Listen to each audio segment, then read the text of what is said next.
Bonjour et bienvenue. Partageons, inspirons et élevons-nous ensemble. Je suis Audrey, hôte de ce podcast. J'accompagne les femmes, les couples autour de la fertilité, de la PMA et de la santé hormonale. Avec mon mari Christophe, nous sommes aussi fondateurs d'Odyssée Aroma, une plateforme de formation en aromathérapie intégrative dédiée aux particuliers et aux professionnels. En 2021, nous décidons de partir plusieurs années à la voile. Nous soutenons aujourd'hui d'autres familles dans leurs projets d'entrepreneuriat autour de la santé naturelle, du bien-être et du respect de l'environnement. Nous croyons dans la possibilité d'opter pour un mode de vie plus proche de la nature, plus libre et plus slow. On vous embarque ? Dans notre podcast, vous trouverez des récits de personnes que nous avons croisées sur notre route et qui nous inspirent au quotidien. Belle écoute! Salut Aurélie, bienvenue sur le podcast. Salut Audrey, merci de me recevoir. Merci d'avoir accepté ma proposition. Alors pour vous faire une petite intro à ceux qui nous écoutent, Aurélie, moi je la suis depuis ses débuts sur le digital. J'ai découvert il n'y a pas longtemps qu'elle avait développé une entreprise dans le marketing de réseau.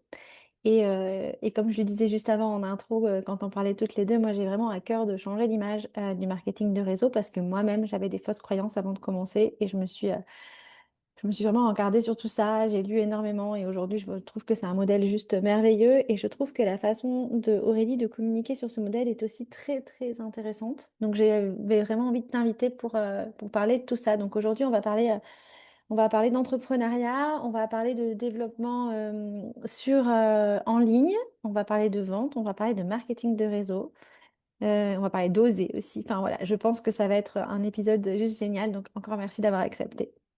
Cool, bah merci, j'ai hâte de voir ce qu'on va raconter.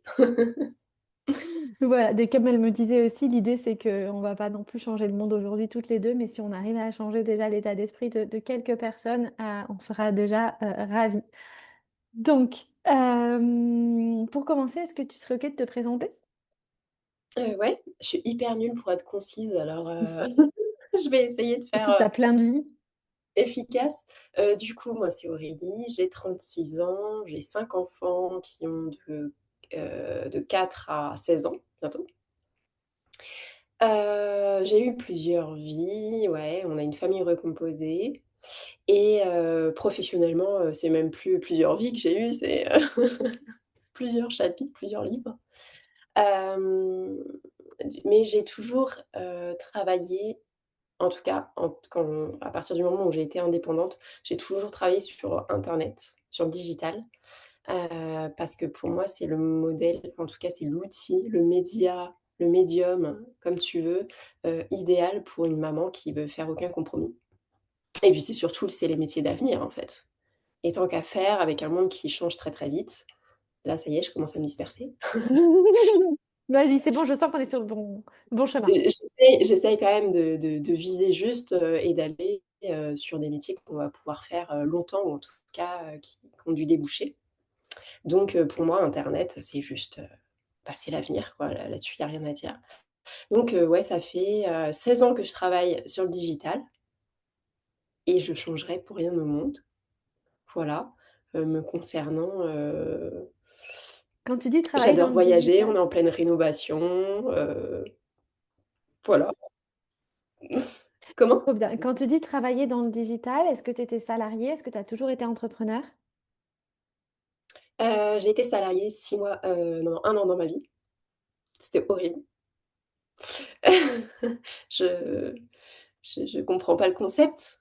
Enfin, je comprends, qu'on y soit, je le comprends pas pour moi. Mais après je viens de famille d'indépendants, enfin je crois pas qu'il y ait eu de salariés dans mes parents, mes grands-parents. Hem Et ils ont toujours, eu des métiers, indépendants et où les mamans étaient très présentes et cetera, où il y avait une liberté financière. Donc j'ai testé le salariat un peu par défaut parce que pour avoir un loyer, il faut une fiche de paye. Mais franchement, ça le fait pas du tout. Hem Dès que je suis tombée enceinte, ça a été, l'angoisse totale de laisser mon bébé. C'était hors de question, en fait. Donc déjà c'était en 2009 quand, je suis tombée enceinte.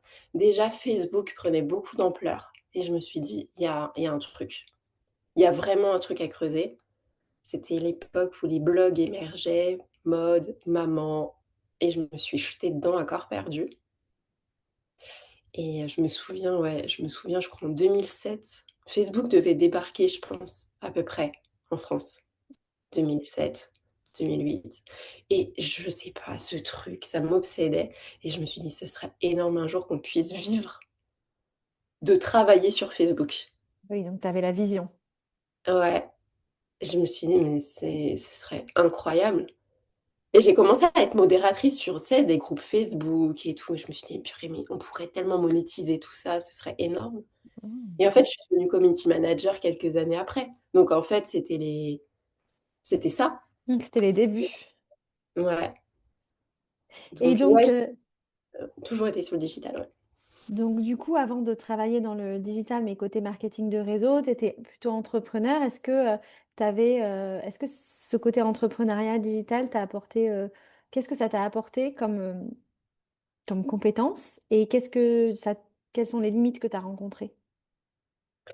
Alors, j'ai fait plusieurs métiers sur, les réseaux sociaux. Donc j'ai été community manager, donc ça, c'est purement, gestion de publicité et cetera, de communication sur les réseaux sociaux, surtout Instagram et Facebook.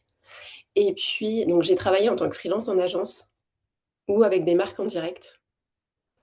Donc c'était hyper intéressant de voir ce dont les marques avaient besoin. Leur vrai, tu sais, leur vrai retour, ce que la pub leur apportait vraiment. Les transformations, la gestion de communauté, et puis d'un autre côté, j'étais créatrice de contenu. Donc en fait, j'étais des deux côtés, Mmh. et je gagnais aussi ma vie après, avec ma création de contenu jusqu'à 1 an. J'ai arrêté la création de contenu en tant que créatrice, influenceuse, comme j'aime pas le dire, il y a 1 an. Donc donc en fait, j'étais vraiment des 2 côtés et je me rendais compte de moi, mes besoins en tant qu'influenceuse. Je vais parler comme ça parce que tout le monde va comprendre. Et puis, le vrai besoin des marques qui passait par les créatrices de contenu. Tu vois ce que je veux dire? Je pouvais pas me permettre de tricher. Oui, oui, oui, parce que du coup, ton métier avec les marques te permettait de travailler ton propre, te donner des compétences pour, des Je ça. voyais ma valeur commerciale, en fait, Mmh. tu vois? Pour les marques, je voyais ma vraie valeur commerciale, et de mon côté, je voyais aussi, les demandes des marques, tu sais, un peu grossières, les codes promo, les trucs comme ça. Je voyais ce qui plaisait pas aussi aux communautés. Donc tu pouvais aussi dire aux marques, «Il me faut plutôt ça ou plutôt ça parce que je sais que c'est ça qui va marcher pour vous». Alors qu'eux, ils Ouais. arrivent un petit peu avec, ce qu'on leur a expliqué de faire et ils n'ont pas forcément de Avec leurs visibilité sur ce grosses qui bottes, marche. ouais. Ouais, ouais, c'est ça. Avec leurs gros sabots, ils arrivent, Tu avais une partie et en fait, conseil, en fait. Tu étais pas que influenceuse, tu avais vraiment une partie conseil stratégique pour les marques, l'air de rien, indirectement. ouais, et mais c'est surtout que moi, du coup, j'étais très claire sur, heu, la vraie valeur de mes tarifs. Donc j'avais pas des tarifs excessifs. Je savais les justifier malgré tout. Tu vois ce que je veux dire? Mmh. Alors qu'il y a de l'abus, en fait, des 2 côtés, et c'est aussi pour ça que je suis partie. On en arrive à Mmh. la question. Heu les créatrices de contenu qui sont complètement perchées, qui se rendent pas du tout compte, heu des retombées ou pas derrière, et qui ont des tarifs exorbitants et des demandes exorbitantes. Et puis les marques qui ne se rendent pas compte, des deadlines, des demandes qui sont, contre-productives sur les communautés, tu vois? Et tout ça à la fin, en fait, tout le monde travaille ensemble mais personne ne s'écoute. C'était très, très, très frustrant.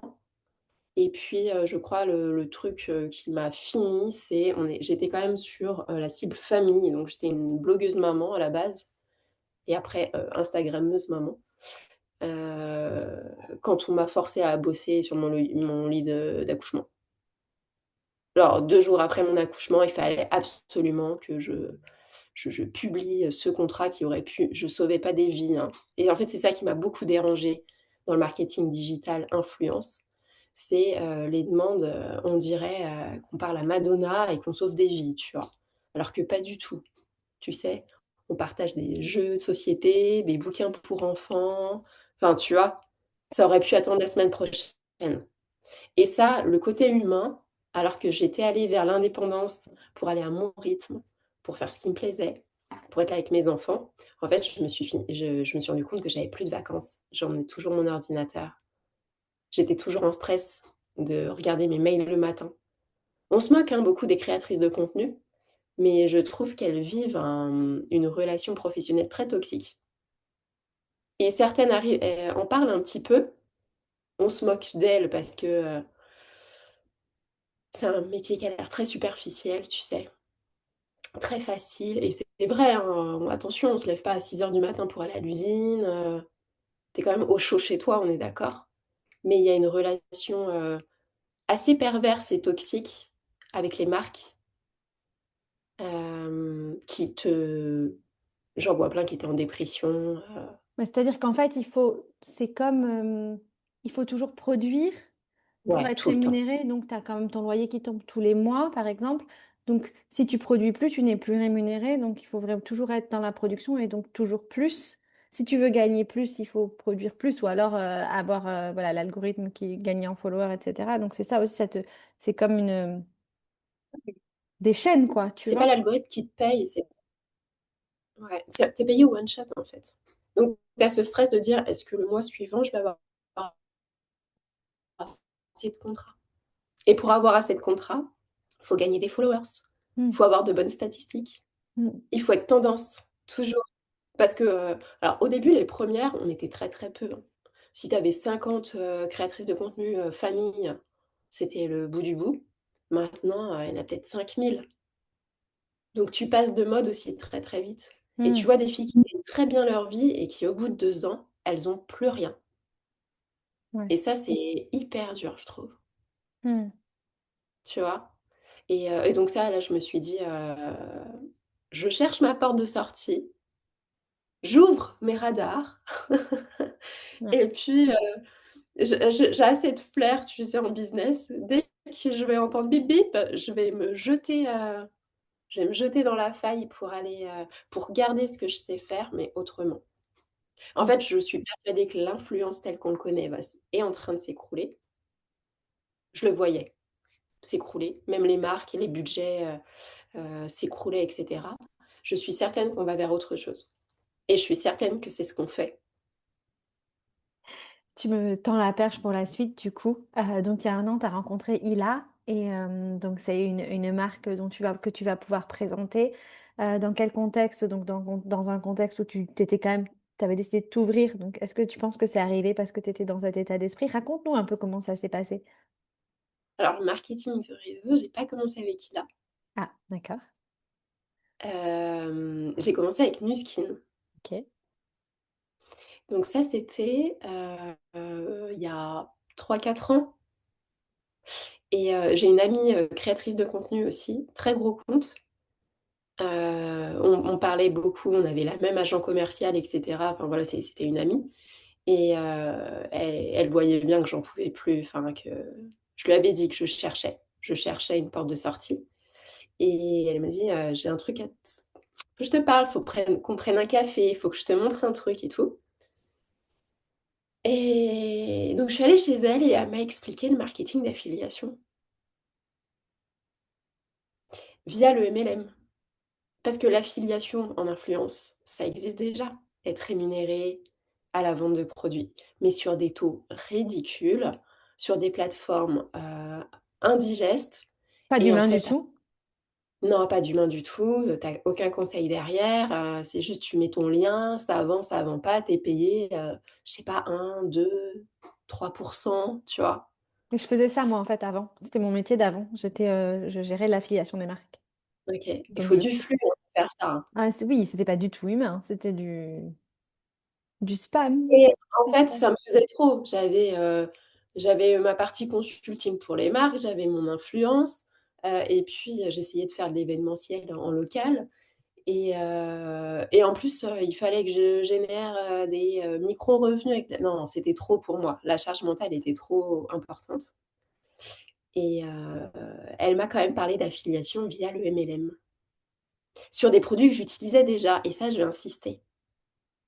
C'était des produits que j'utilisais déjà depuis 1 an et dont j'étais complètement fan. En fait, je lui achetais à elle les produits, mais j'avais pas compris, tu vois? Je m'y étais pas vraiment intéressée, mais c'était des produits dont j'étais totalement fan et elle m'a dit: «Toi qui les adores, en fait, tu pourrais juste les recommander et commencer à bifurquer». Et donc je lui ai demandé un peu les outils qu'elle avait. C'était hyper important pour moi. Pour le coup, ils étaient très au top, sur, application, liens traqués et en fait, c'est tout ce Mmh. dont j'avais à l'époque, tu vois? Et je lui ai demandé aussi combien elle gagnait. C'était hyper important pour moi. Parce qu'on avait l'habitude d'avoir à peu près les mêmes revenus. J'avais besoin de savoir si j'allais m'engouffrer dans un truc qui allait me faire perdre de l'argent. Elle m'a montré ses revenus en direct sur l'application. J'ai fait: «OK, vas-y, c'est bon, c'est parti». Et je lui ai dit, très franchement: «Je teste 6 mois. J'essaye 6 mois. Si ça prend, je me lance à corps perdu là-dedans». Parce qu'une fois que quand j'ai mon idée, j'y vais, tu sais? Les bruits à côté, je m'en fiche. Tu sais? Mmh. Je suis très secrète, donc je travaille en secret sur mon truc. Je fais en vérifiant, hein, je suis pas une folle et après une fois que ça marche, les bruits à côté, je m'en fiche. Ça marche. Et écoute, je suis passée en exclusivité parce que j'avais moi une grosse partie de mon chiffre d'affaires à l'époque, c'était les marques adoraient. J'avais un panel d'enfants à la maison, de tout âge et donc j'avais beaucoup, beaucoup de contrats en cosmétiques, gel douche, plein de choses. C'était une grosse partie de mon chiffre d'affaires. J'ai fait: «Allez, je ne fais plus rien en cosmétique et je me mets en exclusivité avec mon partenaire», donc à l'époque, c'était Nu Skin et écoute, en 6 mois, j'ai triplé mon chiffre d'affaires, cosmétique. Mmh. Mais il a fallu cette période de 6 mois où les gens, au début, ne comprenaient pas que c'était pas un partenariat. Tu sais, il a fallu 6 mois pour Mmh. qu'ils comprennent que je les Éduquer. conseillais Mmh. ouais, que je les conseillais vraiment sur ces produits et surtout, ils voyaient plus rien d'autre Mmh. sur mon compte et du coup, il y a cette mais parce ils me l'ont dit, ma communauté me l'a dit: «On voit que tu n'utilises rien d'autre, donc je te crois». Et ce qui est intéressant, et là où j'ai envie de revenir, c'était que tout à l'heure, tu as dit que le mot influenceur, finalement, c'était quelque chose aussi ouais, que tu avais une connotation, ou je sais pas si c'était les autres, pas forcément positive. Et que là, en fait, la différence, c'est que c'est pas une marque qui est venue à toi en te disant, je t'envoie les produits, tu testes, tu communiques. C'est, j'ai déjà les produits, je les adore, je les utilise, donc j'ai envie de devenir partenaire. La relation, elle change vraiment dans l'état d'esprit, en fait. Complètement et j'ai adoré cette relation, Mm. tellement que j'en pouvais plus de faire des partenariats. Et en fait, cette année-là, bah, en fait, au bout des 6 mois, je me suis dit: «Mais je ne veux que travailler comme ça» et en fait, je voudrais enlever tous les partenariats entrants. En fait, c'est des castings, hein, les partenariats. C'est, une agence de com qui propose, 20 influenceurs, il y en a 5 qui sont sélectionnés. Si ta tête, elle passe pas, elle passe pas et en fait, ce côté, c'est moi qui choisis le partenaire et c'est aussi, tous les mois. Ça veut dire si je veux travailler, avec ce partenaire toute l'année, je peux. Alors qu'en influence, tu peux pas. Et Tu vois puis, ce que je veux oui, et dire? puis à Ils tout ont moment, l'entreprise, elle décide que tu arrêtes parce qu'elle a trouvé mieux ailleurs ou parce que t'es plus maman, tes enfants sont trop grands et ça lui va pas. ouais. Donc, tu es un objet. T'es pas... Alors, et je te parle même pas des paiements, quoi. Non, il y a des paiements qui arrivent 6 mois, 9 mois, 1 an plus tard en influence et je Mm, trouve que ça s'est encore aggravé, en 2024-2025 et tu es là, mais en fait, en plus, je dois payer mes factures donc mm, c'est vrai que dans le MLM, par contre, tu es payé, pardon pour l'expression, au cul du camion, soit tous les 15 jours selon les partenaires, soit, tous les mois et c'est vraiment fixe et là, pour le coup, j'ai gagné en sécurité financière, mm, vraiment et en fait, je me suis dit: «Mais en fait, je voudrais, ne faire que ça». Alors à l'époque, très innocemment, je m'étais dit: «J'aimerais trouver 3 partenaires en MLM, comme ça je dégage toutes mes collabs qui me remplissaient mon frigo, hein». J'ai juste 5 enfants et à la base, j'étais même maman solo, hein, donc je devais remplir mon frigo Et en fait, j'avais envie de trouver dans chaque catégorie de ma vie, tu vois? Donc skincare, parfait, parce que j'aimais bien prendre soin de ma peau et cetera. Je voulais trouver dans cuisine, parce que bon, on cuisine pas mal quand même. Et puis j'avais envie de trouver dans le soin de la maison, parce qu'on fait beaucoup de ménage, enfin voilà, on a quand même, beaucoup de monde Ça à la tourne maison. autour de la vie de maman aussi. C'est des sujets Autour qu'on Ouais. Et puis, pourquoi pas faire de l'affiliation avec Amazon, tu sais, pour les bouquins, les jeux de société, ça je le fais déjà, tu vois? Et ça suffit, Amazon pour mmh. ça, ça suffit. Et heu et voilà, et j'attendais un peu que ça vienne à moi, tu vois, de découvrir des marques que je consomme avec un plan de rémunération sympa, avec une éthique de travail et puis surtout, et ça, je voudrais mettre un warning énorme, c'est le choix de l'équipe. Parce que j'ai eu une chance folle de tomber avec mon ami qui s'y connaissait super bien en digital à l'époque, donc je m'étais inscrite dans la bonne équipe, qui avait vraiment qui matraquait en termes de formation, enfin voilà. Mais je serais tombée dans une autre équipe, je me serais sentie seule au monde, Mais tu les vois? valeurs, l'éthique, la façon de travailler, la vision. Et puis, Mmh. les quels outils on te donne, quelle formation on te donne, et je crois aussi que les gens qui mettent un pied dans le MLM et qui reviennent avec un avis négatif, c'est qu'ils savaient pas qu'il fallait qu'ils choisissent leur équipe. Il y a des questions à poser avant de s'inscrire. Mmh. C'est ce que je te disais en C'est intro, hyper tu sais? Par rapport au yoga où je te disais que, bah, le yoga, tu as des personnes qui vont adorer, des personnes qui vont pas du tout. Enfin, moi, j'ai fait tellement de profs de yoga différents, je peux te dire que si je m'étais arrêtée à la première, j'aurais un avis négatif sur le yoga. C'est pareil ouais, pour ouais, tout, en fait, c'est important d'être entouré des bonnes personnes. ouais, et donc il faut poser des questions. Ouais. Qu'est-ce que vous mettez en place? Qu'est-ce que vous faites? C'est Mmh. quoi? Tu vois? Et Complètement. c'est aussi pour ça que je communique pas mal maintenant sur ce qu'on fait chez Respire, parce que je sais que, les gens ont besoin de savoir ça pour se donner une idée. Enfin pour se tu vois, pour se dire: «Allez, le programme a l'air cool, ça peut m'aider», tu vois? Mmh. Mmh. Bon bref, je reviens en ordre Non, chronologique. non, c'est hyper bien aussi ce que tu dis. Du coup, je rebondis, tu vois. Moi, c'est une question que je me pose aussi. C'est toutes les personnes qui mettent un pied, qui arrivent et parfois qui hésitent un petit peu et qui arrivent dans le marketing de réseau au bon endroit. Elles sont là, waouh, c'est trop bien en fait. C'est tellement génial. Je m'imaginais pas que ce serait aussi génial. Ouais. Et du coup, ce Mmh. que tu fais, c'est trop bien parce que je pense que ce qui va participer au fait que ça aille un petit peu plus vite et qu'il y ait peut-être moins de doutes, c'est de dire, OK, oui, en fait, nous, on fait ça se passe comme ça. C'est ça la Ouais, réalité derrière, tu vois? et alors je rebondis sur ce que tu dis, et il y a un truc qui et la communication, c'est hyper dur. C'est ce qu'on se disait tout à l'heure en décrochant. C'est, entre ce que tu veux transmettre, mais ça, c'est un métier, hein, et ça, c'est hyper dur. C'est des années d'expérience pour avoir du recul et des tests et tout, entre ce que tu veux transmettre.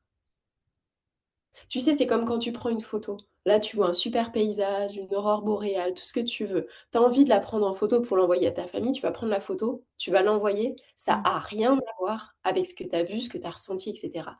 Et la communication, c'est exactement pareil. Ça veut dire que tu peux sentir une certaine euphorie, des déblocages psychologiques quand tu commences à travailler dans le MLM parce qu'il y a beaucoup de développement personnel, c'est l'entrepreneuriat. Tu es entouré, il y a beaucoup d'énergie qui passe. Ça a rien de mystique, hein. C'est juste, quand tu travailles, à plusieurs, il y a de l'énergie qui passe. C'est comme ça, hein. Au boulot, salarié, c'est pareil, sauf Pareil. que souvent c'est de l'énergie négative. Dans Donc la en fait, famille, c'est pareil. tu viens au repas de Noël avec la boule au ventre, le dimanche soir, tu as la boule au ventre de retourner au boulot. C'est aussi de l'énergie qui passe, mais c'est de l'énergie négative. Bon, normalement, quand tu es dans une bonne équipe dans le MLM, s'il y a de l'énergie négative, tu dégages. C'est obligatoire. Tu restes pas. Mm. Tu es indépendant. Donc en fait, c'est des aimants. S'il y a une bonne énergie, il y a un côté très euphorique, incroyable, je m'attendais pas à ça, et en fait, je vois beaucoup de collaboratrices communiquer sur ça. Heu je me suis transcendée, j'ai évolué, et en fait, elles se rendent pas compte que les gens sont pas prêts à entendre ça. Tu vois ce que je veux dire? Et je pense que ça participe un peu au côté, «Waouh, c'est une secte leur Mm. truc». Tu vois Ouais, ce il que faut je faire veux. attention entre ce qu'on. Oui. Ouais, et en même temps, ça vient du cœur parce qu'elles vivent un truc et elles ont envie de le partager. Elles se sentent enfin bien dans un milieu professionnel. Mais attention, Mmh. attention entre, ne postez jamais à chaud, enfin, ouais, si j'avais un conseil là comme ça pour ceux qui communiquent sur le digital, ne postez jamais à chaud un truc. Prenez toujours du recul en disant: «Si j'étais pas du tout du milieu, qu'est-ce que j'en Mmh. penserais?» Tu vois? Donc moi perso, j'ai pris le parti d'être plus factuelle sur qu'est-ce qu'on fait? Qu'est-ce qu'on développe? Qu'est-ce que ça amène? Parce que ceux qui sont pas du milieu sont pas du tout, Et à l'entendre. peut-être ouais, ou sensibilisés au cercle vertueux du travail même, tu vois? Mmh. Voilà. Je sais plus où on était de la discussion, mais On en était du coup à la partie, donc tu travaillais d'abord chez Nuskin, puis, tu t'es dit que tu allais te diversifier sur la cuisine et l'entretien et rien ne s'est présenté à moi, c'est pas grave, j'ai eu beaucoup de choses qui se sont passées. On a déménagé, on a acheté une maison en rénovation. J'ai une endométriose qui fulgurante qui est arrivée, donc j'étais complètement HS. Et un jour, j'ai une copine qui insiste très lourdement, lourdement pour venir me présenter un nouveau produit à la maison. Et je suis une radine du temps. Tu as vu, c'est dur de j'ai m'avoir. beaucoup de chance! Wouhou! Ma pauvre, je crois qu'on a ça fait 3 mois ou 4 mois plus Je sais qu'on même parle pas. de faire ce podcast et c'est chaud patate. Et le temps est hyper timé entre les enfants, la rénovation, le boulot et tout. Hyper compliqué d'avoir des créneaux et je sais que quand je vais recevoir quelqu'un pour une démonstration, c'est une demi-journée de boulot qui saute et ça, c'est compliqué pour moi. Bref, elle a insisté lourdement et elle a bien fait. Donc des fois, c'est bien d'être lourde. Des fois, on s'autorise pas assez à insister. Elle a fini par m'avoir en disant: «Allez, ça fait longtemps, on se prend un café». Elle m'a eu par les sentiments. Ah ouais, c'est vrai, ça fait longtemps qu'on s'est pas vus. Allez, viens. Elle a débarqué avec un appareil que je connaissais pas du tout, mais mes copines avaient fuité le prix de l'appareil. Elle m'avait dit: «C'est un aspirateur à 2 000 €». Alors j'ai rigolé.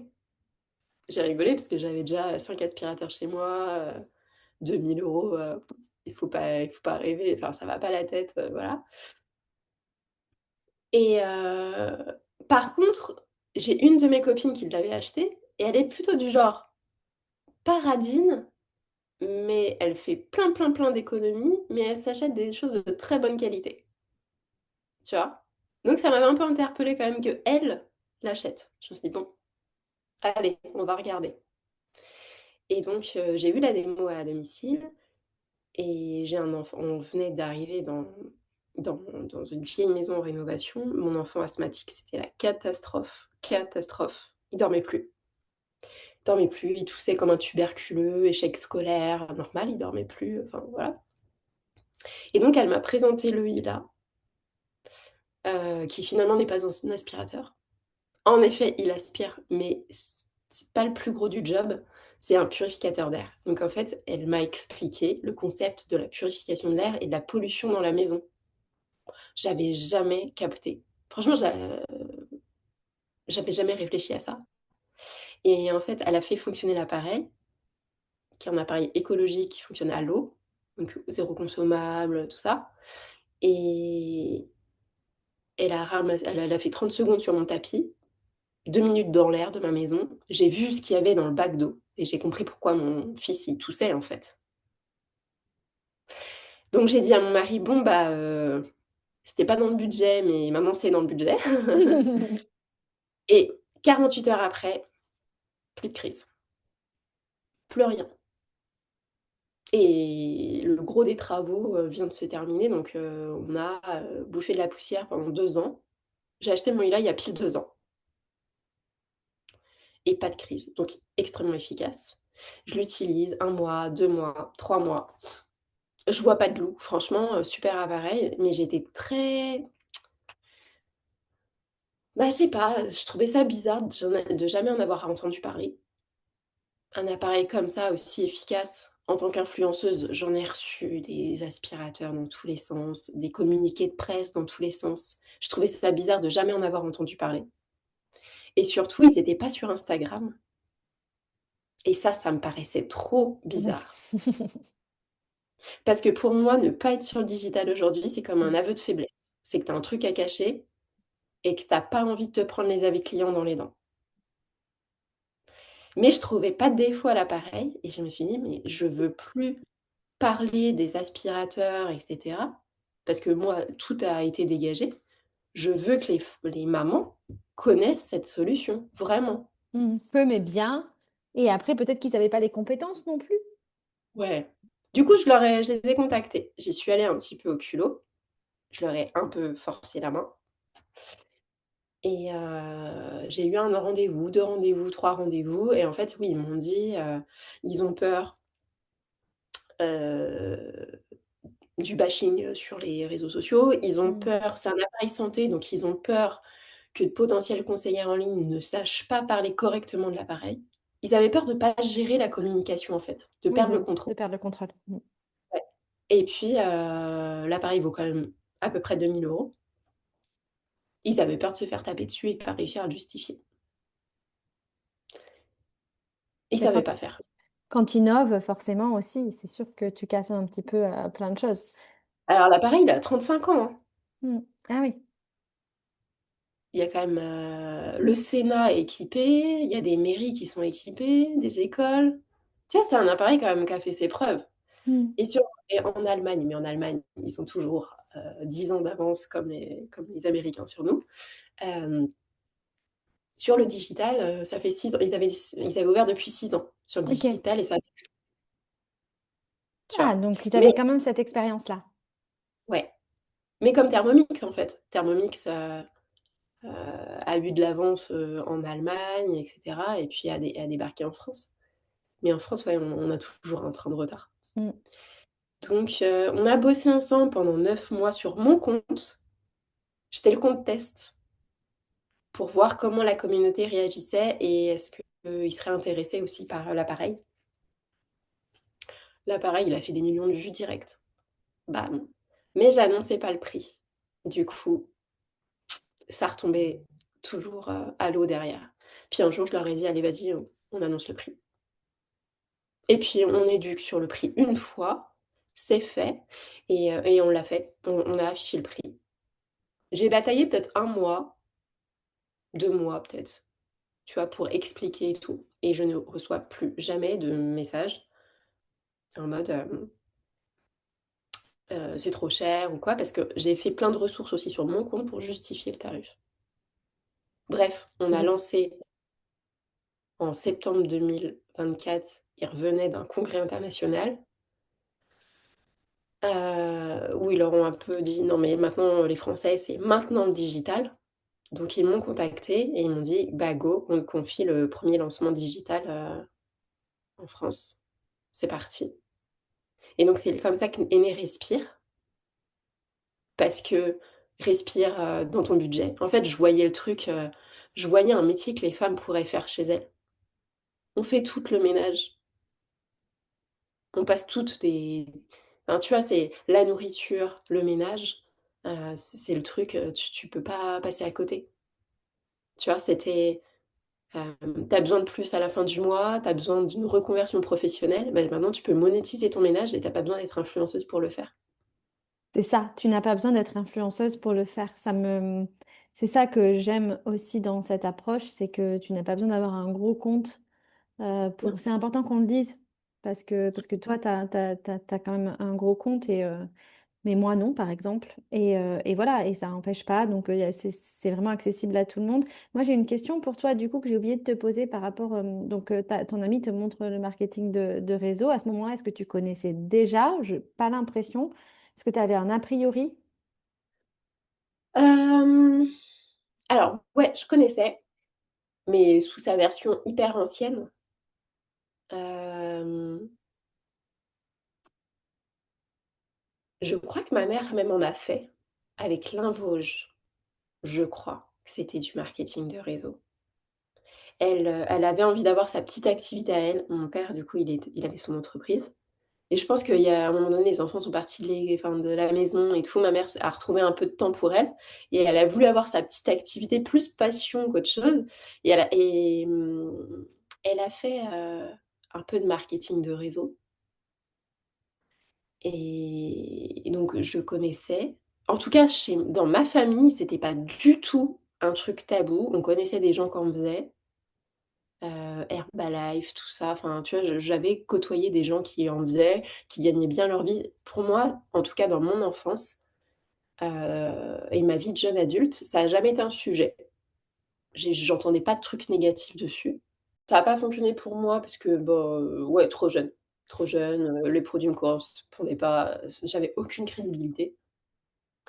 Et puis après marketing, enfin le MLM, je l'ai perdu de vue, j'en ai pas trop entendu parler et je l'ai redécouvert sous sa forme digitale, Digital. hem, avec Vero il y a, 4-5 ans, avec les produits cosmétiques et franchement, c'était de l'influence. De Mais l'influence liée. plus qualitative. Libre et plus qualitative dans la mesure où t'es pas obligé de faire du volume avec 3%, mais tu peux faire moins, mais mieux. Ah oui, oui, oui.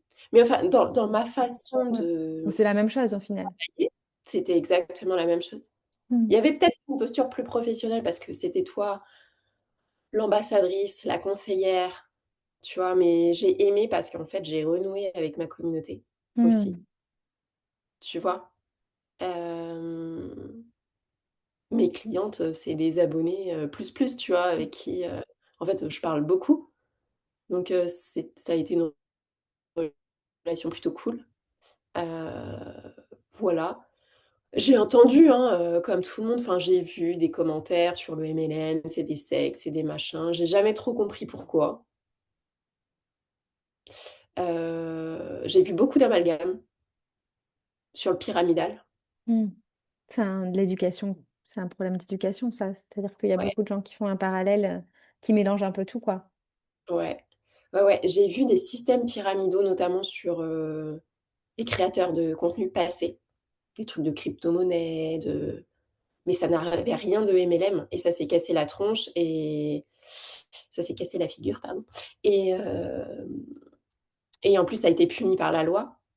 Le milieu de l'influence a radicalement changé après ça. Nos conditions de travail sont devenues très compliquées à cause des systèmes pyramidaux illégaux Mm. et ça n'avait rien à voir avec du MLM. Donc je sais pas trop pourquoi les gens, confondent, tu sais? Et d'ailleurs, j'ai eu, un jour, j'ai eu cette discussion avec Paul Trousseau, donc qui est le CIO France de ILA et on en parle régulièrement et je lui dis: «Mais est-ce que tu as le truc? Est-ce que tu sais remonter jusqu'à la légende?» Qu'est-ce qui a fait basculer le MLM, la mauvaise réputation du MLM en France? Tu sais, est-ce qu'il y a eu, une boîte qui a fait n'importe quoi? Est-ce que c'est venu quelque part cette réputation? Parce que les Allemands, les Américains, les Anglais, en fait, il y a qu'en France que le MLM il est cassé comme ça. Il est en En train de Amérique, c'est en train de changer quand même. ouais, c'est en train de changer, mais tu sais, je lui ai demandé, «Est-ce qu'il y a eu un truc, tu sais, c'est quoi la boîte qui a fait du mal?» Et en fait, on sait pas trop, Mm. on sait pas trop.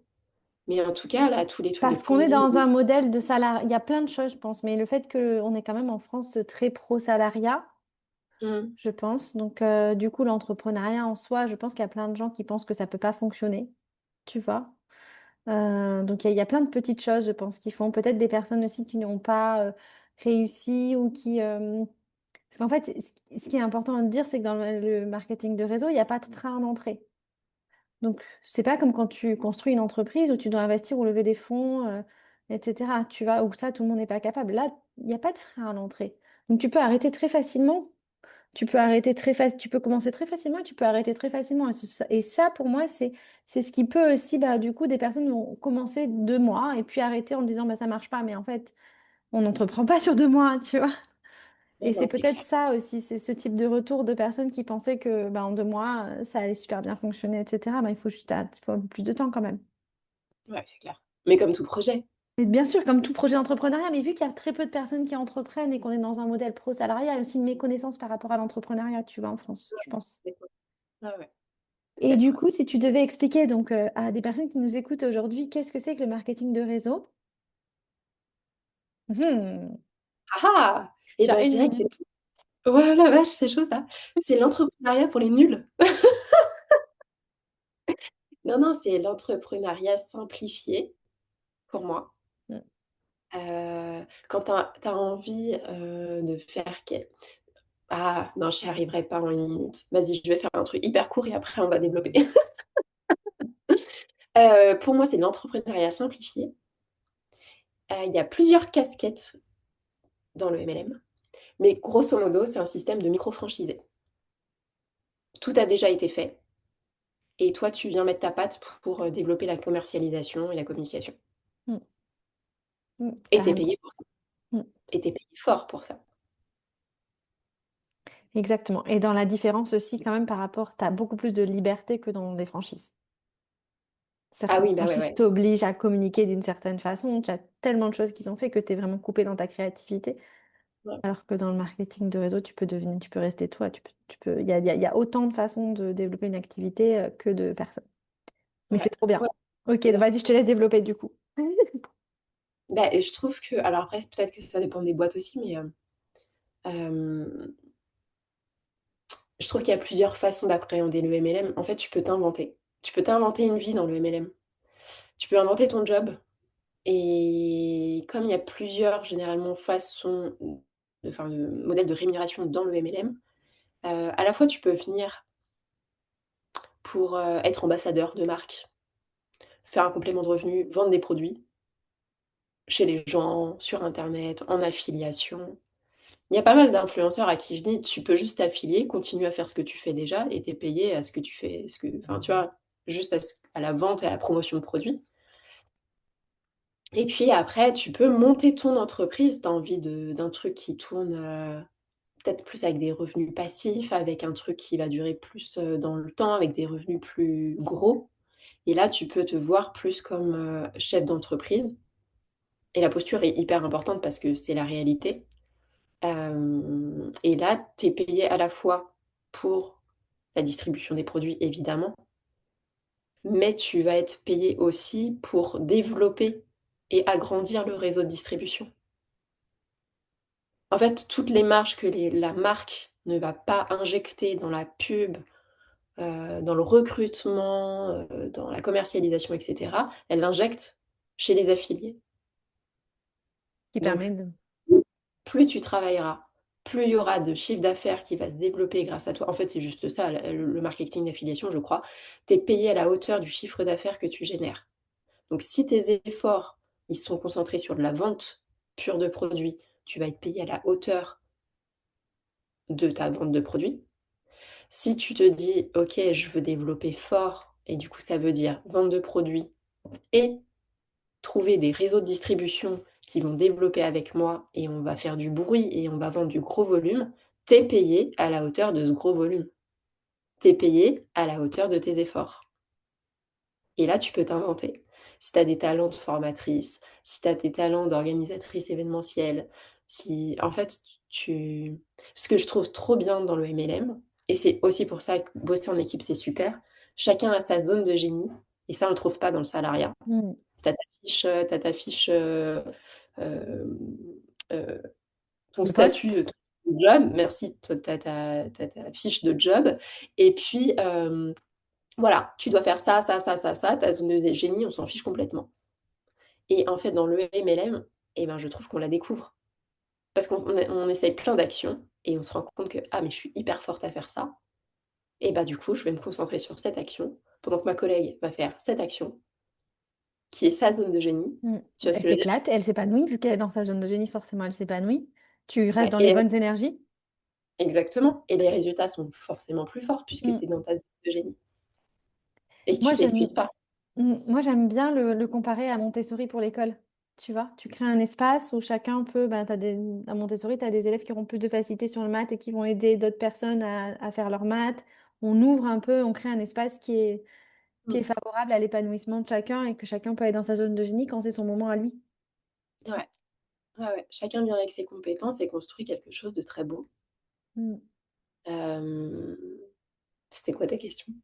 Ma question, bah, du coup, on était sur le marketing de réseau. Je trouve que tu l'as très bien défini. Du coup, maintenant, pour toi, si on reste dans le sujet du marketing de réseau, quels sont pour toi les piliers du marketing de réseau? Tu en as parlé un petit peu, mais si tu devais redéfinir. Qu'est-ce que tu appelles pilier? J'avais en tête sur quoi, en fait, quand on va choisir, par exemple, OK, j'ai envie de faire du marketing de réseau, j'ai envie de choisir une marque. Qu'est-ce qu'il faut que je vérifie dans cette marque? Tu vois, le produit, l'éthique, enfin. Hem, Et puis, bien évidemment, l'équipe aussi, comme tu disais. ouais, hem, c'est de l'entrepreneuriat simplifié et on aurait trop tendance à, je voudrais juste finir Mm. ce que je disais. C'est, c'est de l'entrepreneuriat simplifié et je crois qu'il faut un peu d'humilité aussi quand on se lance dans le MLM, et se rendre compte qu'on réussira pas en 2 mois, comme C'est tu ça. disais. Parce que, OK, on n'est pas arrivé avec le produit. OK, on n'a pas développé, les les systèmes de financement ou de paiement, enfin voilà, toute la partie légale, voilà. Mais Rome s'est pas construit en un jour et ça reste dans l'entrepreneuriat et si on voulait ouvrir une boutique aujourd'hui, ouvrir une entreprise, développer des huiles essentielles soi-même ou un super aspirateur à eau, ce serait des mois et des années de recherche, développement, d'investissement. Et les personnes qui ont lancé ces marques-là ont déboursé beaucoup d'argent, beaucoup de temps avant de toucher leur premier euro. Et quand on débarque et qu'on vient développer le réseau de distribution, c'est de la folie de se dire: «J'essaye 2 mois et j'arrête». À quel moment quelqu'un a dû mettre 3, 4, 5 ans peut-être à développer la base de l'entreprise? C'est hyper long, hein. Ouvrir une boutique en France aujourd'hui, tout est Mm. très, très long. Se faire un réseau, trouver des clients et tout. Et nous, on arrive avec, tout déjà fait, parce que c'est ça la réalité, hein. L'investissement, il est très, très minime quand on rentre en MLM. Généralement, tu achètes les produits, c'est tout. Mm. Donc, pour ta propre consommation en plus.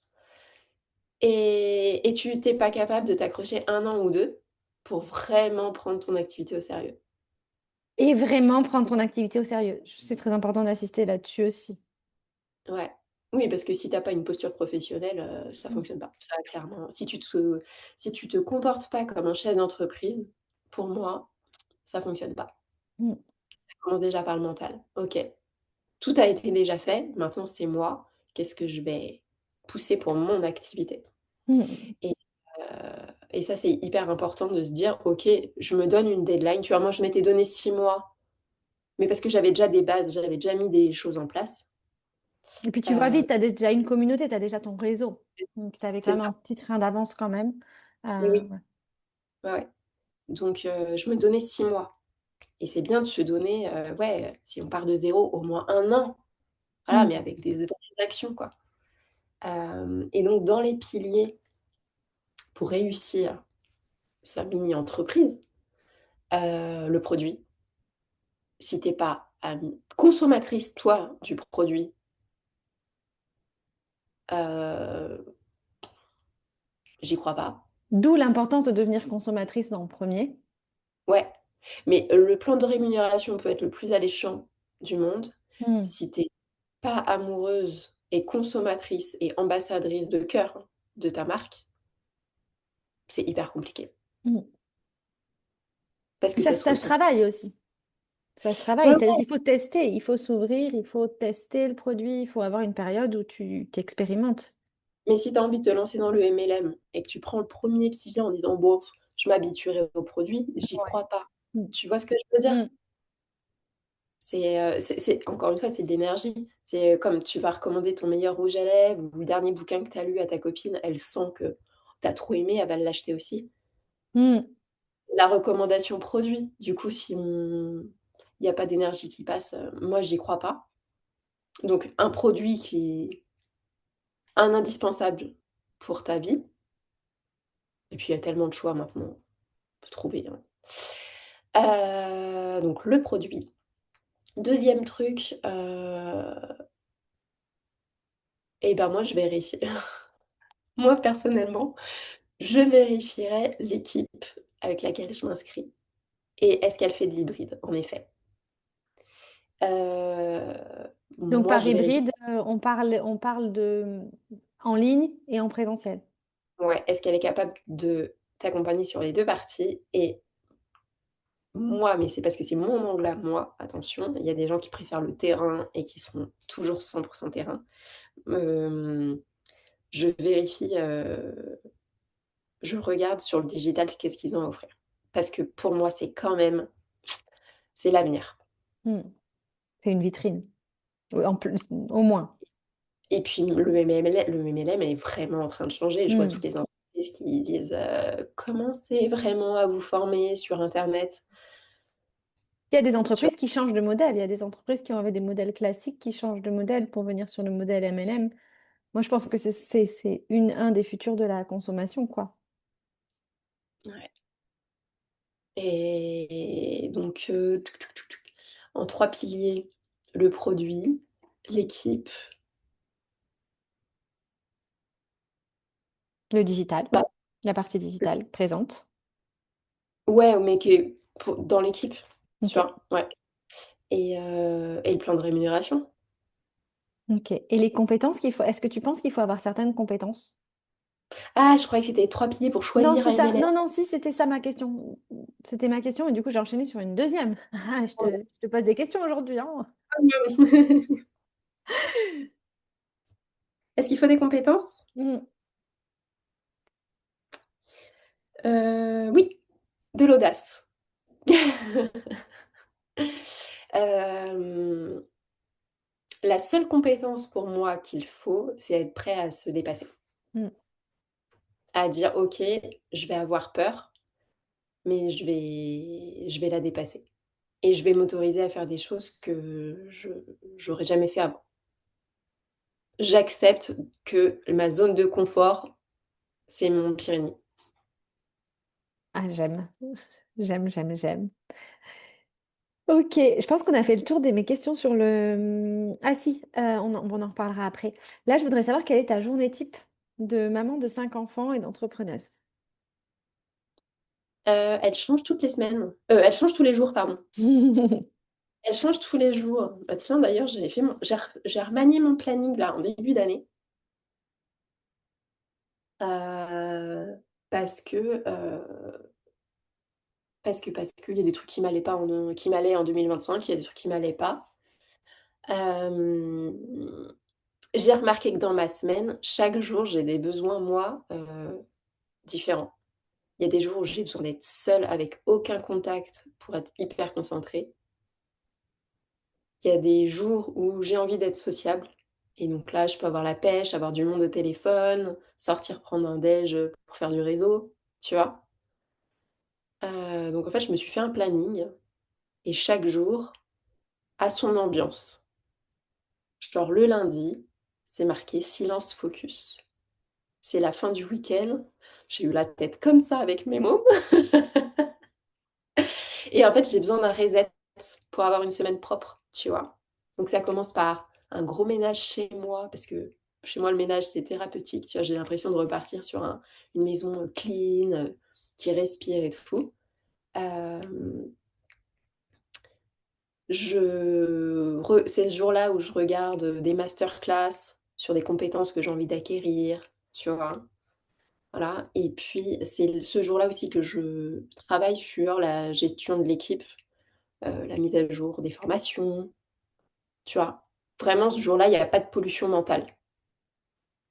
Voilà. Je suis, Là, tu fermes les zen réseaux, tu fermes WhatsApp. ouais, je suis zen, focus et du coup très, très pointue sur la partie, formation et à 16:00, je ne prends plus aucun appel. Dans ma semaine, mes appels commencent à 11:00, s'arrêtent à 16:00. Heu, le mardi, tu vois, c'est beaucoup création de contenu. Je fais du coaching, de la création de contenu. Le mercredi, c'est les enfants, le sport, le shopping, ranger les chambres, les devoirs et tout. Le jeudi, c'est ma journée sociale. Heu, le vendredi, Le vendredi, j'ai remarqué qu'il y avait toujours des rushs. Tout le monde se réveille le vendredi, tu sais? Il y a toujours un truc à terminer pour, le week-end, donc je reste, dispo pour l'équipe, pour les Les les petites urgences. pétou ouais, les petites pétouilles à gérer, voilà et moi perso, j'ai remarqué que mes clientes achètent le week-end. OK. Comme c'est un gros budget, un gros achat, elles achètent le week chez moi, hein, sur ma communauté, elles achètent le week-end avec leur mari. Donc je commence à parler de vente le jeudi soir et le vendredi OK. et je m'occupe des ventes, le week-end. OK. Intéressant. Donc tu es bien à Donc l'écoute aussi.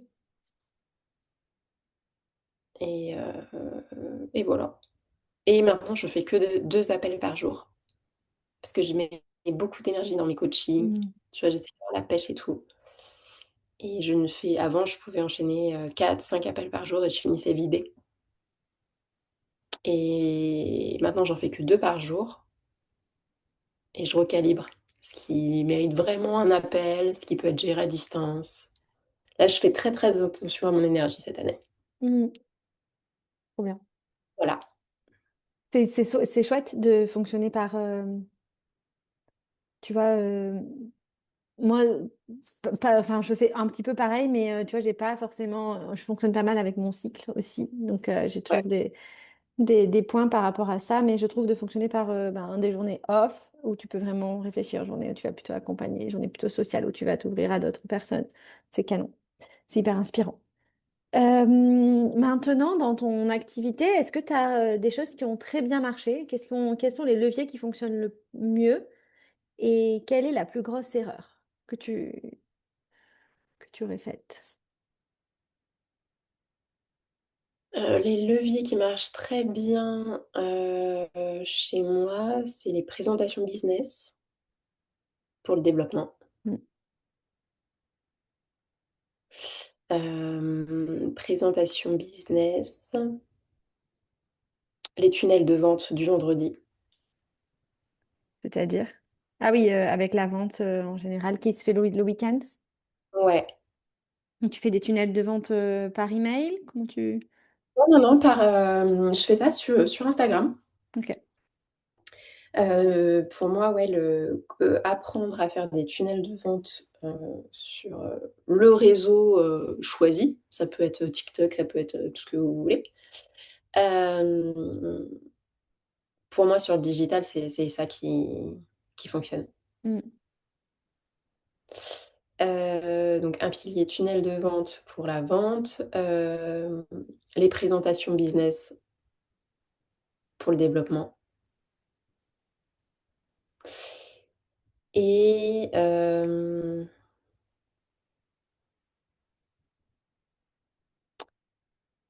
ben, je dirais le week-end de formation en présentiel tous les 2 mois qu'on a mis en place pour la motivation de l'équipe. Parce que dans l'entrepreneuriat, hein, ça fait des grosses vagues, il y a des grands hauts, il y a des grands bas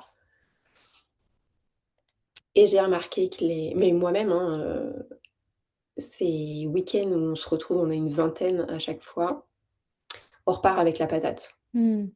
Plein d'idées, enfin, tu vois, plein d'astuces et Du, beaucoup d'énergie. du coup, c'est des week-ends que tu fais en présentiel?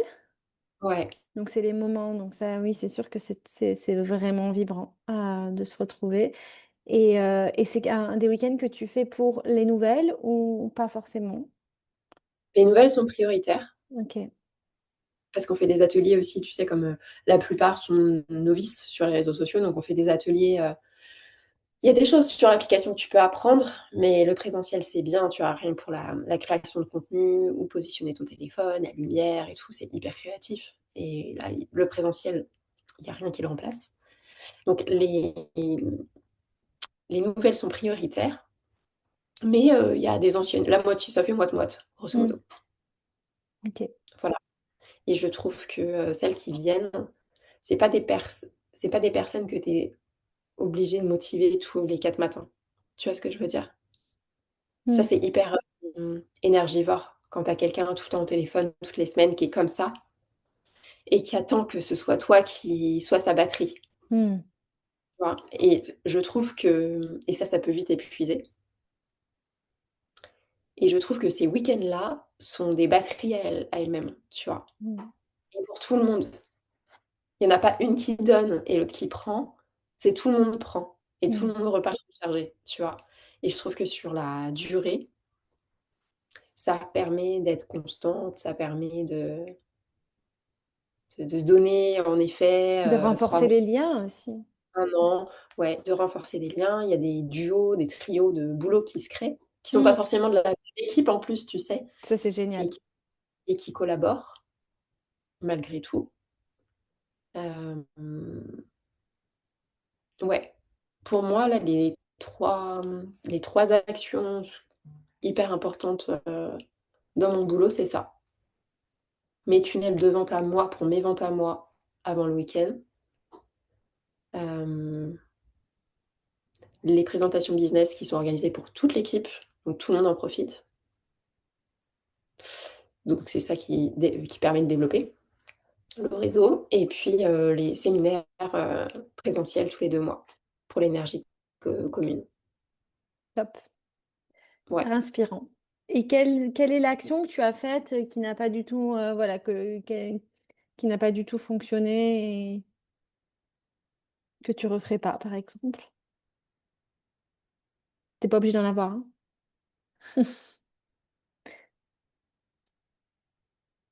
Qu'est-ce qui n'a pas ouf, on en a testé des trucs depuis 1 an. Qu'est-ce qui n'a pas fonctionné?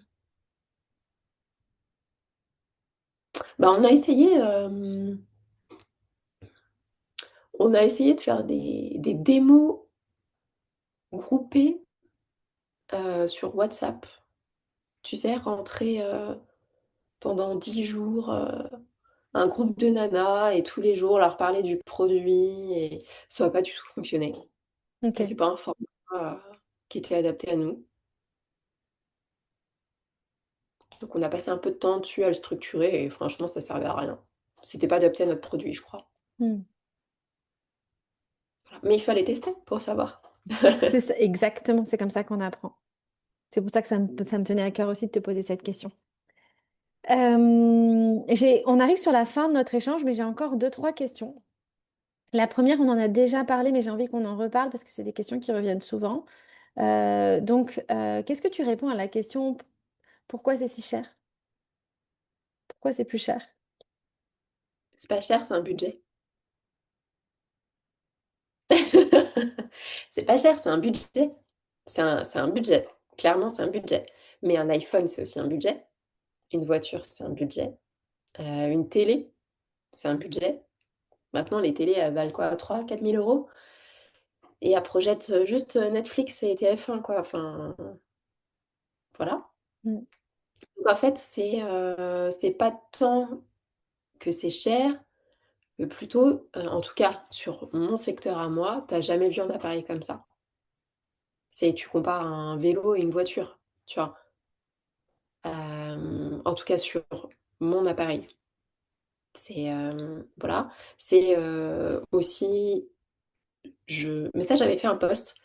J'additionnais tout ce que mon appareil fait par rapport à ce que tu pourrais avoir dans une maison. Donc là concrètement heu, il a plus de 20 fonctions, il remplace absolument tout à part les appareils vapeur. Donc tu rajoutes, une serpillière, une bonne serpillière évidemment, hein, parce que c'est pas du premier prix. Une bonne serpillière, un bon aspirateur, une bonne shampouineuse, un bon appareil à faire les vitres, un débouché-évier, un machin, bref, tu fais le cumul de tout et en fait, tu te rends compte que tu en as pour plus cher du matos de mauvaise qualité Mmh. et puis, combien ça dure dans le temps. Nous, on est sur un appareil qui dure plus de 20 ans. Mmh. Si tu fais le calcul de tout ce que tu vas racheter tous les 4 5 ans, voilà. Hem, Parce que la certains garantie, pensent que ouais, la garantie aussi, c'est sûr. C'est combien la quand garantie? on a 6 ans de garantie. OK. Tu as une conseillère. Tu as une conseillère qui t'apprend à utiliser ton matériel correctement. Tu payes un service aussi, Mmh. là-dedans. Quand tu vas acheter un super, Dyson, qui pollue tes poumons, mais que tu sais pas t'en servir, tu peux pas retourner chez enfin, en tout cas, tu pas le conseiller Darty au téléphone qui est là à t'envoyer des tutos, voilà. J'imagine que toi aussi, bah, ouais, en plus, ça touche la santé, les huiles essentielles et cetera. Tu es bien contente d'avoir ta conseillère, pour demander, quel Encore. mélange je peux faire. Enfin, voilà, enfin, nous, nos clientes, on les a très, très régulièrement, au téléphone, parce qu'elles ont besoin de savoir utiliser tous les panels, possibles sur, leur appareil. Donc tu payes aussi ce service, tu as quelqu'un, tu as une conseillère en plus. Mm. Donc tu payes une Généralement, qualité, une différence parce que, en fait, je te pose cette question souvent parce que moi, j'ai des questions parfois du style, ah bah oui, c'est cher parce que c'est du marketing de réseau, ouais, c'est vrai, on a tu souvent vois. ça. Ça justifierait. Alors que, en fait, moi, j'ai fait plein de recherches, les marges, c'est exactement les mêmes que dans Ouais, le retail classique, tu vois. ouais, ouais. Mais comme tu le C'est les disais, il y a beaucoup moins de personnes justement qui sont rémunérées dans cette vente que dans le retail classique. Ouais, tu une jupe, chez Zara, ta jupe, tu l'achètes quoi? 35 €. Une bonne jupe chez Zara, elle vaut pas 5 € à l'achat, hein. Elle en vaut peut-être 5, mais tu payes la location du magasin, tous les transporteurs, les machins, le vendeur, la caissière, tu payes tout. Et c'est vrai que dans le MLM, ils font une grosse économie sur toute la partie enfin, Physique, les heu, charges, l'électricité, les locations, l'espace. donc ils payent bien le conseiller, mais ouais, ouais, les marges, en fait, c'est les mêmes. Par contre, ce que j'ai remarqué, c'est souvent dans les MLM, en tout cas les MLM qui fonctionnent bien et à long terme, c'est des produits hyper qualitatifs. Mm. Et ça, je suis pas pro MLM du tout, hein. Je suis tombée dans la soupe parce que ça me va très bien, ça correspond totalement à ce dont j'avais besoin. Pas de charge salariale, voilà, je travaille avec des gens, mais c'est pas des salariés, donc j'ai pas toute cette pression, cette charge mentale d'avoir une entreprise avec tout ce que ça m'angoisse rien que d'y penser, les papiers, les machins. Hem, C'est dans ta zone de génie. ouais, en fait, je fais juste ce que j'aime faire. Par contre, plus ça va et plus dans ma maison, il y a des produits d'autres MLM. Je suis une consommatrice de produits MLM, pas parce que: «Oh là là, je suis pro MLM», parce que, c'est de la super qualité, en fait. C'est des produits que tu consommes moins vite. Mais tout, hein, je consomme du doTERRA, mais tout ce qui est shampoing, skincare, produits ménagers, pas Ila, hein, à côté, les petits consommables, les chiffons et tout, j'achète tout en MLM parce que ça me dure bien plus longtemps que ce qu'on va acheter en grande surface. Mm. Rien Moi, que les pareil. crèmes rien que les crèmes Nuskin qui valent, 45 € le pot de crème, je crois, entre 45 et 60 € le pot de crème. Mais ça te dure 6 mois, alors qu'en supermarché, tu l'achètes 15-20 €. Il y a beaucoup d'eau dedans, Mm, c'est ça, l'eau. les actifs sont beaucoup moins efficaces Mm. et ça te dure 1 mois et demi, 2 mois. Donc au final, au bout de 6 mois, tu as dépensé la même chose pour moins d'efficacité. Et pour plus de plastique et de produits. Moi, je vois par Ouais, exemple dans le dentifrice qu'on a, tu vois, il est très concentré, il est très dur. Donc parfois, même quand tu commences, tu te dis, mais waouh, parce que tu as l'impression, tu sais, par rapport au dentifrice classique, ça sort, il y a beaucoup, beaucoup d'eau. Donc finalement, ça dure. Non, c'est hyper intéressant ce que tu dis par rapport à la qualité. Et puis, dans le marketing de réseau, ils sont obligés d'avoir un bon produit, vu qu'il n'y a pas de bien sûr, communication. La valeur produit, elle peut pas être contrebalancée par de la pub ou par une star ou par... elle est que dans le produit. Donc, c'est la réputation, ouais. hmm. Et du coup, dernière question un petit peu large, plus large. Comment tu vois l'avenir du commerce, toi, on peut mettre aussi l'influence dans la même chose, de l'achat, de la consommation. Le commerce physique en France, c'est chaud. Enfin, moi, je vois les boutiques fermées autour de chez nous, enfin, Mm. c'est un peu la cata, donc c'est le digital. Bah, c'est déjà le cas, hein. Mm. Ça tue les petits commerces, c'est triste, mais c'est la réalité. Les gens ont très peu de temps. Préfèrent passer leur samedi après-midi avec leurs enfants plutôt qu'aller faire du shopping, en ville. C'est la réalité aussi. Il y a plus de choix sur, internet. Peut-être que pour les entrepreneurs, c'est moins de charge aussi de travailler. C'est moins de charge d'avoir une e-boutique qu'une Bien sûr. une boutique à pignon sur rue. Donc clairement pour le commerce, il n'y a pas photo, sur internet, dans 10 ans, je pense que je sais pas ce qui se restera dans les rues, des villes. Hem Et après, pour l'influence, je pense que les énormes influenceurs, 300 000 abonnés, 1 million d'abonnés, réussiront toujours à être ambassadeurs de marque. Mais les micro-influenceurs qui gagnaient leur vie à l'époque, moi je suis micro-influenceur, hein, j'ai 50 000 abonnés, Mm. hem, d'ailleurs je pense que j'ai sauté dans le bon wagon au bon moment parce que je pense que les influenceurs de ma comment dire? Mm. De ma taille, Mm. ne travaillent plus. À moins de 5 000 abonnés, tu travailles plus, quasiment plus. Ils font beaucoup de branding aussi, hein, maintenant. Il n'y a pas vraiment de call to action, de code promo. Parfois, je vois des gros influenceurs qui vont faire pas mal de branding sur des marques. C'est la nouvelle Gwyneth Paltrow, quoi. Ouais, c'est vrai que ça a changé. Hem, je pense que mais en Amérique, ils ont déjà commencé, hein. Tu vois des influenceurs qui montent et qui explosent, et qui font que du lien affiliation Amazon, et qui gagnent extrêmement bien leur vie. Mais du coup, il Heu, n'y a pas vraiment, on est toujours sur ce truc où il y a une marque qui arrive, qui les embauche, qui leur demande de se mettre comme ci, comme ça. ah Il non, non, n'y a pas vraiment de il y a du consommation de produits de temps en temps, tu vois. Enfin, en tout cas, moi, sur ce que je vois, ce que j'imagine. oui, c'est moins, la marque qui vient chercher. T'as Il y a moins Rolex, d'offres. c'est pas la personne qui va chercher la marque, c'est Rolex qui va contacter l'agence, qui va contacter l'influenceur qui va se mettre ou avec telle voiture ou avec la BMW, qui va se mettre en scène avec ce produit-là sans vraiment le consommer au quotidien ou l'avoir même vu avant, tu vois. Donc il y a il y a beaucoup moins d'éthique, on est sur de la publicité, quoi. Ah bah, c'est de la publicité pure, mais Mm, ça, c'est de l'influence mm. classique. C'est ce qui existe depuis, 15 ans et qui fonctionnait jusqu'ici. Aujourd'hui, je pense que les plus petits créateurs de contenu, vont vivre de l'affiliation et vont devoir retourner vers un truc beaucoup plus éthique. Ou qu'est-ce que je consomme vraiment moi, Mm. tu vois? Et je pense que ça aura beaucoup plus d'impact.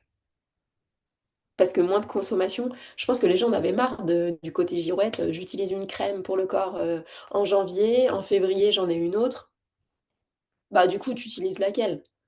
Je reçois un aspirateur en janvier, un autre en mars, les 2 sont super. Bon, du coup, tu achètes lequel? Mm. Tu as même plus de conseils. Tu sais plus où donner de la tête, tu sais plus quoi acheter. Elle dit que c'est super, c'est super, c'est super, c'est super. Bon, du coup, j'achète quoi? Tu vois? Donc je pense que, ouais, les petits créateurs de contenu vont se retourner vers un truc beaucoup plus, entre guillemets, «éthique», dans le sens où les gens pourront s'y retrouver, quoi. Je sais pas si j'ai répondu à ta question. Si, tu as répondu à ma question, mais quand tu as dit affiliation, du coup, tu pensais marketing de réseau ou tu pensais affiliation classique? Juste pour Ah bah, les 2. Mais l'affiliation classique, tu vois, sur Amazon, par Amazon, ouais. exemple, ou même les plateformes, hein. C'est toi qui choisis, la marque, Pas tu vois? trop se Demain si diversifier, quoi. Peu mais bien. Peu mais ah bien. oui, oui, oui, il faut trouver sa cible. Mm. C'est ça que tu veux dire? Oui. C'est thématique? Ouais, ouais, ouais. Ah bah, ouais, si tu commences à parler de tout et n'importe quoi, À parler de plusieurs marques d'affilée, ça peut perdre et en effet, tu perds l'attention en fait aussi. ça dépend dans quoi tu tapes. Par exemple, si tu achètes un bouquin, tu vois? Si tu parles de bouquins, on s'en fiche. Tu peux acheter, 10 bouquins par mois, c'est pas un problème. Si c'est des vêtements, c'est pas très grave non plus. Si c'est quelqu'un, tu vois, qui montre beaucoup de look, si ça te montre Zara, Cézanne, heu et puis, bon, pas Shein, hein, mais Après, Mango derrière. il faut avoir quand même beaucoup de followers, faire beaucoup de volume quand on fait ce genre de choses parce que c'est que du one shot. Alors ce qui est intéressant aussi, c'est que les marges se réduisent. Plus tu fais de ventes, sur les plateformes d'affiliation, plus les marges baissent, Ah ton oui. pourcentage. Tu commences au taux fort et plus tu fais de ventes, ça baisse. Donc tu peux commencer à 5 par exemple et puis, finir à 3. Alors que dans le marketing d'affiliation, normalement, c'est plutôt le contraire. Mmh. C'est plutôt bien fait, oui. C'est plutôt ça va plutôt engager la fidélisation et là, Pour le pas MLM, vraiment, finalement.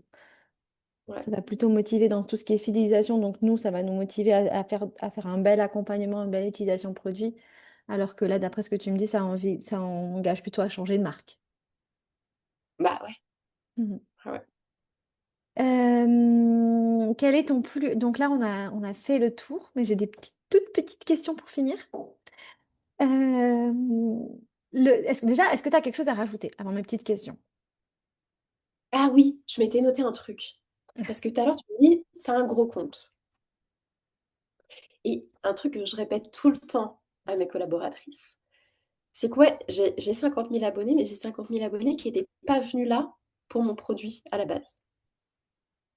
Donc concrètement, je sais pas combien d'abonnés sont intéressés par mon service ou par mon produit. Tu vois ce que je veux dire? Mmh. Donc c'est aussi une chance de commencer à zéro un compte, Mmh. de conseillère en MLM. Parce que si tu fais bien ta communication, toutes les personnes qui s'inscrivent à ton compte sont potentiellement intéressées par tes services. Et tu sais vraiment, le répertoire de prospects que tu as. Tu vois ce que je veux dire? Oui, Donc, c'est c'est qualifié. ouais, c'est hyper qualifié et j'ai vu dans plusieurs MLM pas mal de jalousie, un peu de méchanceté envers les influenceurs qui s'inscrivent en affiliation. C'est pas juste, c'est facile pour elles et cetera. Alors elles ont un avantage, évidemment, elles ont beaucoup de visibilité et elles connaissent les codes, elles connaissent déjà le métier surtout. Et un métier, ça s'apprend. Mais elles savent pas du tout si ça va plaire à leur communauté et Mmh. elles ont le trouille-maître aussi de passer d'influenceur à conseillère. Ça, c'est une transition qui est pas du tout facile. C'est une posture complètement différente et elles se mettent en danger parce que potentiellement les marques après n'ont pas forcément envie de bosser avec elles. Hem, Ça dépend, hein. Mais, Ça rejoint ce que tu tu dis vois, avec typique l'audace tout à l'heure. mais, donc en fait, elles savent pas trop. Elles ont des abonnés, mais elles savent pas si ça va acheter et si elles savent pas faire, je te garantis que ça n'achète pas. Je vois des comptes énormissimes qui ne vendent pas parce qu'ils savent Mmh. pas faire. Moi Ça ne aussi. correspond pas à leur communauté Mmh. et j'ai même ouvert un deuxième compte pour moi, purement conseillère, pour vraiment savoir combien d'abonnés qualifiés j'ai. C'est une Parce bonne que idée. flou, tu vois? Donc c'est pas mal aussi de commencer à zéro. Mmh. Par contre, avoir des créatrices de contenu dans son équipe, c'est une chance folle parce qu'elles sont capables de vous aider à aller plus vite. Mmh. Plus de visibilité, Et à formation et apprendre. cetera. Ouais, à apprendre et cetera. Mais moi, j'ai des personnes dans mon équipe qui n'ont pas de réseaux sociaux et qui fonctionnent très bien, ou des tout petits comptes et versus des personnes qui ont des grands comptes, et qui ont, voilà, que ça fonctionne pas mieux. Donc c'est pas forcément lié, mais ça peut être vraiment un si c'est bien fait comme tu dis, un vrai support. Hem, ouais, carrément. Merci. Donc ton plus gros mythe à démonter?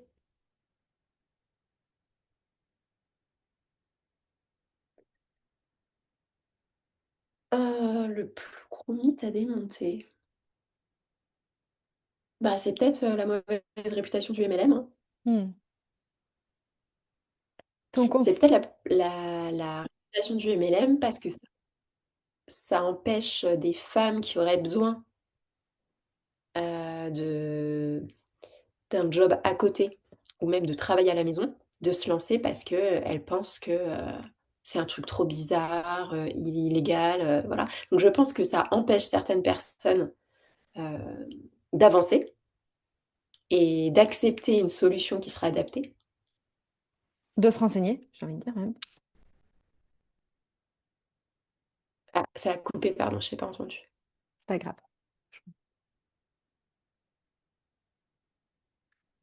Donc ouais, je pense que ce serait de démystifier, de montrer vraiment ce qu'est le MLM vraiment et que ça ouvrirait des portes à certaines personnes. qui n'osent pas. Trop bien. D'où l'intérêt du podcast, si vous êtes resté jusqu'à la fin. Ton conseil terrain en 20 secondes. Heu, la constance. Une action menée tous les 3 mois, c'est un coup d'épée dans l'eau. Une action réalisée tous les jours pendant 6 mois, heu, c'est une forteresse.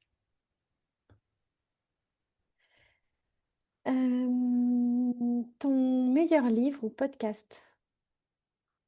Et podcast. Alors j'écoute pas trop de podcasts sur le MLM et je crois que j'ai jamais lu de bouquin. J'en ai acheté un et j'en ai jamais lu encore. C'est pas tant sur le MLM que j'ai besoin de lire et d'écouter, c'est plutôt sur, les compétences, tu sais, à injecter dans son activité. Hem, ce que je Moi, je vais te dire ce que je dis à mon équipe. Quand elles arrivent, je les envoie vers, le podcast de Diane Marty, qui a été une grande leader d'ailleurs en MLM, mais maintenant qui est coach pour entrepreneurs. C'est une amie et ça a été ma coach aussi. Elle a 9 épisodes sur son podcast et en gros, je trouve qu'en 9 épisodes, elle casse toutes les barrières qu'on pourrait se mettre en tant que femme, que ce soit sur l'argent, sur, la permission de réussir. Tu vois ce que je veux dire? Mm. Je trouve qu'en 9 épisodes, elle te fait sauter tes barrières pour, que tu puisses oser. En tout cas, son podcast est très thérapeutique, donc quand, je sens que j'ai des collaboratrices, tu sais, qui sont dans leurs angoisses, dans leurs blocages, je: «Tiens, écoute ça, c'est un bonbon». Trop bien. Et sinon, à titre perso, mais je le recommande aussi, j'aime bien le podcast Richissime podcast. Connais pas. Elle a un compte Instagram aussi qui est très sympa. En fait, c'est une femme, qui a appris à vivre de revenus passifs et cetera et en fait, j'adore son approche de l'argent parce qu'il y a un gros sujet là-dessus. Hmm.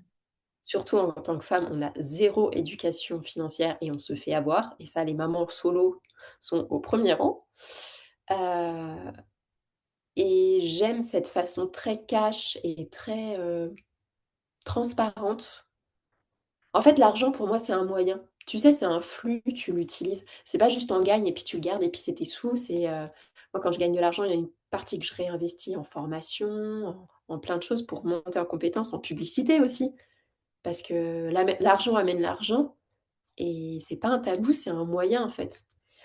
Et j'aime son podcast parce que, je trouve qu'elle démystifie et elle rééduque. Et nous, les femmes, on a besoin de ça. Trop bien, je vais le mettre dans les notes de l'épisode. Et quand tu es, éduquée sur l'argent, tu as plus de problème à en gagner. Donc il y a moins d'auto-sabotage aussi. Hmm, carrément. Et dernière question, si tu recommençais à zéro demain, tu ferais quoi en premier pendant 7 jours?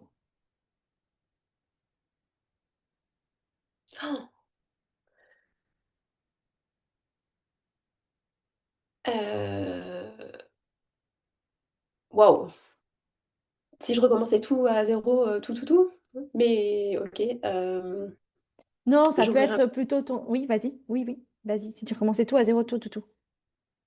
là, si je commence à zéro l'activité, j'ouvre un compte Instagram et un compte TikTok et je poste, 3 ou 4 fois par jour sur, mon produit, mon activité. Et j'organise une masterclass pour présenter le produit et l'activité, au bout de 8 jours, ouais, au bout de à la fin de la semaine. Ok. Mais je poste, je poste, je poste, je poste, je poste. Le 1er truc, je poste pour trouver des prospects. Et tu postes quoi par rapport au produit?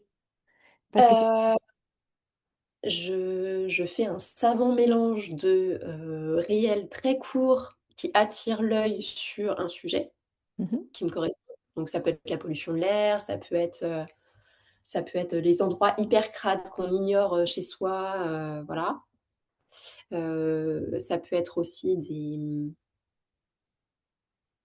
bah, j'en ai fait un typiquement réel hier, tu vois les phrases d'accroche, ce que j'aurais aimé savoir avant d'avoir 5 enfants et ensuite j'explique que, bah, en fait, le choc pendant ma grossesse de me dire: «Mais en fait, je suis incapable de laisser mon bébé à la maison, enfin, à la crèche. Je veux garder mon bébé et qu'est-ce que je fais?» Tu vois? Et peut-être que si j'avais eu conscience de ça, j'aurais amorcé les métiers du digital avant, Hmm. tu vois? Donc à la fois, je parlerais des problématiques de ma cible. Soit des personnes qui veulent travailler avec moi dans ces conditions-là, soit des personnes qui sont intéressées par le produit, mais qui ne le savent pas encore, tu vois? Oui, des Et donc je ferais problématiques. Tu parles des problématiques. Je te pose la question parce que souvent, publier 3 fois, ça va être l'aspirateur version devant, l'aspirateur, tu vois, pourrait être quelque chose un peu mode catalogue. Et en fait, non. ah ouais, non, il faut parler ah oui, oui, pardon, ouais. Non, non, il faut parler aux problè enfin, faut parler des problèmes de ta cible, même si elle le sait pas encore. Typiquement, je savais pas moi qu'il y avait un problème de pollution de l'air chez moi, donc il fallait m'en parler. Donc c'est faire la liste. Ta cible, c'est quoi tous ses problèmes? C'est quoi tous ses besoins? Et là, tu crées du contenu là-dessus Hmm. et du contenu viral. Parce que le premier truc quand tu commences à zéro, bah, il te faut du monde qui te regarde et qui interagit. C'est quoi le contenu viral pour toi? Pour l'instant, c'est les réels. Les réels et les carousels. Ça commence. Un Hmm. bon carrousel explicatif. Là, ça va être plus explicatif, tu vois? Hmm. Et je ferai ça, je bombarderai jusqu'à atteindre, je ne sais pas, 200-300 abonnés et là, déjà, j'aurai un bon catalogue de prospects à travailler. Trop bien. Écoute, merci beaucoup pour cet échange. C'était super riche et OK. c'était top.